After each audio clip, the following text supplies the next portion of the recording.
Good evening प्यारे बच्चों, मैं आपका अपना राकेश यादव सर। आज हम लोग पढ़ने वाले हैं क्लास 10th के हिंदी का 5वां चैप्टर नागरी लिपि के ऑब्जेक्टिव क्वेश्चन को। इसमें जितना भी क्वेश्चन बताया जा रहा है एग्जाम की दृष्टि से बहुत ही अधिक इम्पोर्टेंट है। आइए देखते हैं। पहला क्वेश्चन है कि शासक ने ऐसा सिक्का चलाया जिस पर नागरी लिपि में राम सिया शब्द अंकित है। किस शासक ने ऐसा सिक्का चलाया जिस पर नागरी लिपि में राम सिया शब्द अंकित है। किस शासक ने चलाया था? बादशाह अकबर ने। ठीक है। दूसरा देखिए क्या है।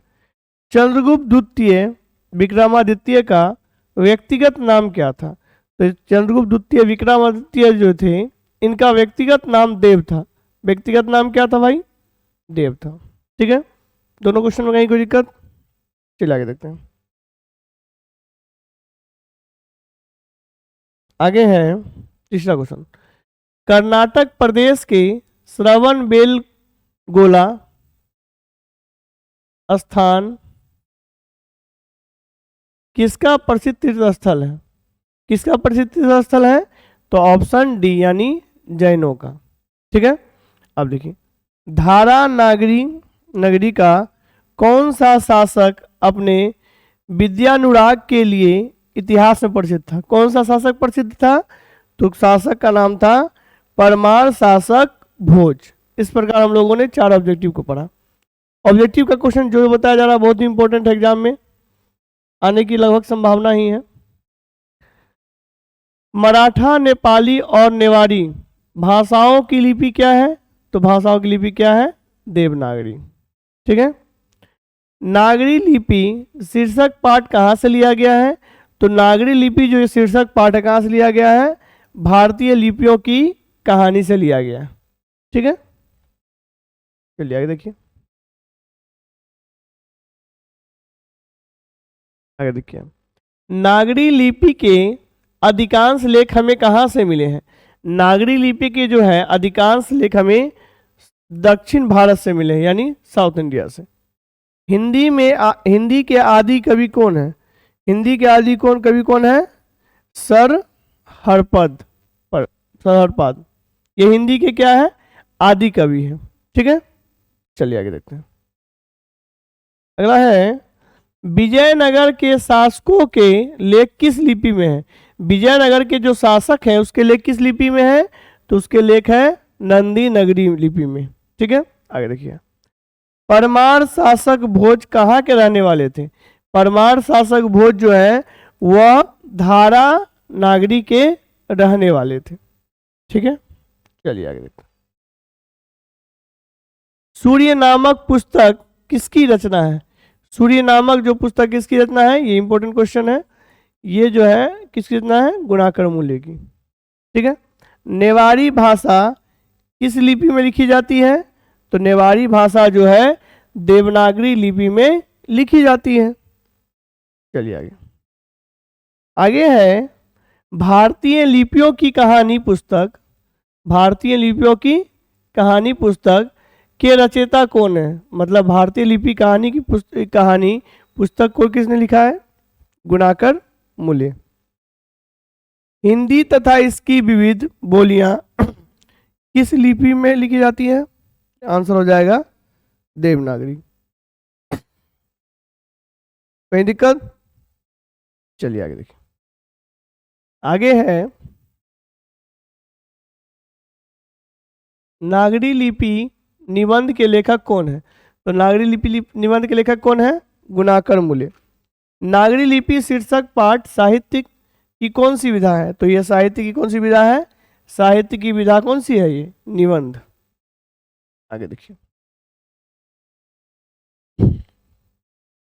ईसा की 14वीं 15वीं सदी के विजयनगर के शासकों ने अपने लेखों की लिपि को कहा, क्या कहा?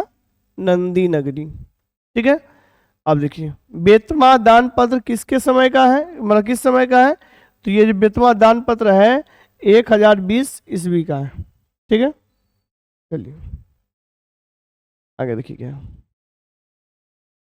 उत्तर भारत में पहले किस राजाओं ने लेखों में नगरी लिपि देखने को मिलती है?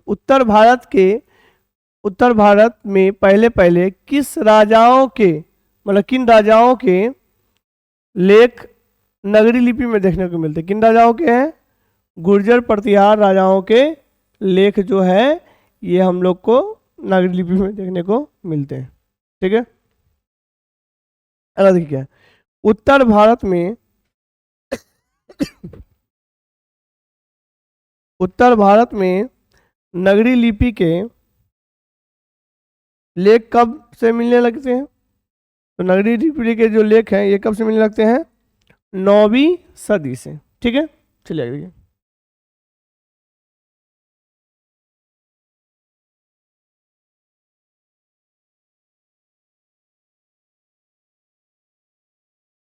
चलिए आगे देखिए। आगे है सरहपाद किसकी कृति है? तो ये मतलब कि सरहपाद की कृति क्या है? दोहा कोश। क्या है? दोहा कोश। आगे देखिए। नगरी लिपि के लेखक कौन है? नगरी लिपि के लेखक कौन है? गुणाकर मिले। कुछ कुछ क्वेश्चन जो है वो घुमा फिरा के दे रहा है, रिपीट क्वेश्चन है। चलो देखिए। 12वीं सदी के केरल के शासकों ने सिक्के पर वीर केरलस्य जैसे शब्द किस लिपि में अंकित है? तो देवनागरी लिपि में। नक्षत्र लोक किस लेखक की कृति है? तो नक्षत्र लोक जो है गुणाकर मूले की कृति है, उनके द्वारा लिखी गई है। ठीक है, चलिए आगे देखते हैं। हिंदी भाषा की लिपि क्या है? हिंदी भाषा की लिपि क्या है? हिंदी भाषा की लिपि है देवनागरी लिपि। आगे देखिए।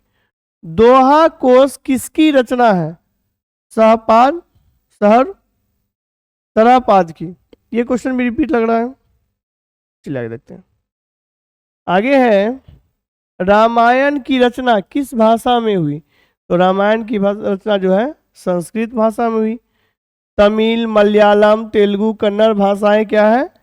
कहाँ की भाषा है? साउथ इंडिया यानी दक्षिण भारत की। ठीक है, चलिए आगे। पहली बार देवनागरी लिपि के टाइप कब बने? तो पहली बार देवनागरी लिपि के टाइप करीब 2 सदी पहले बने।